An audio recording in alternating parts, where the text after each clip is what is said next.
Hello' বন্ধু বান্ধৱীসকল, কি খবৰ আপোনালোকৰ? আশা কৰোঁ সকলোৰে ভাল। আজি বনাম ঘৰতে ঘী। ভাবিলোঁ আপোনালোককো দেখুৱাওঁ কিদৰে বনাওঁ। একেবাৰে চিম্পল হয়। এয়া গাখীৰৰ চামনি লৈছোঁ, 2 গিলাচ পানী খোৱা গ্লাছেৰে থৈ দিছিলোঁ।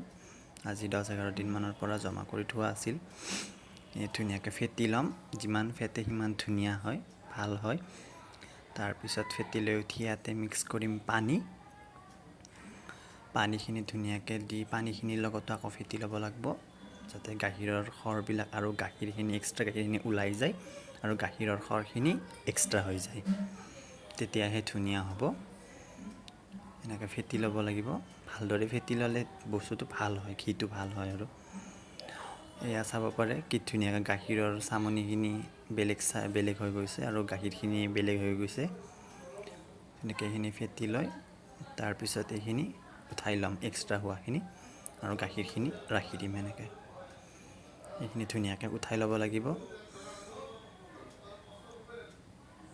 গাখীৰখিনি এনেকৈ উঠাই লৈ ভালদৰে উঠাই ল'ব লাগিব আৰু এইখিনি বস্তুখিনি যাতে গাখীৰখিনি সেইখিনিত চামনিখিনিত নাযায়। তাৰপিছত এটা খালী কেৰাহীত এই উঠাই লোৱা গাখীৰৰ চামনিখিনি দি দিম। চামনিখিনি দি সেইখিনি লৰাই থাকিব লাগিব, মানে একদম কম ষ্টিমত দি পেলাই লৰাই থাকিলে ধুনীয়াকৈ হ'ব, নহ'লে তলত লাগি যায়। এইখিনি এনেকৈ লাহে লাহে লৰাই থাকিলে হ'ল।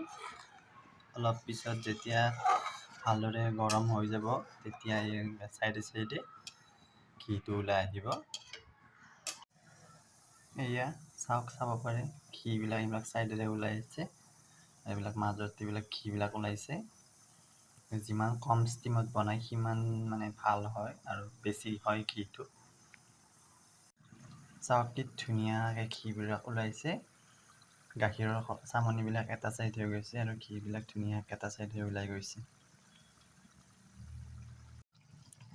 এইখিনি হৈ যোৱাৰ পিছত এখন চেকেনিত চেকি ল'ম ধুনীয়াকৈ, যাতে ঘীখিনি ধুনীয়াকৈ ওলাই যায়। এইখিনি হৈ যোৱাৰ পিছত অকণমান সময় ঠাণ্ডা হ'ব দি এখন চেকেনিৰে ধুনীয়াকৈ চেকি ল'ম। তাৰপিছত আমাৰ ঘী একেবাৰে ৰেডি। অলপ ঠাণ্ডা হ'ব দিব, গৰমে গৰমে চেকিব নালাগে। হাই ফ্ৰেণ্ডছ, ঘী ৰেডি হৈ গ'ল। আধা ঘণ্টাতে এইখিনি ঠাণ্ডা হ'ব দিম। তাৰপিছত আমি গৰম ৰুটি গৰম ভাতৰ লগত ধুনীয়াকৈ খাম। আপোনালোকেও ট্ৰাই কৰি চাব ঘৰতে।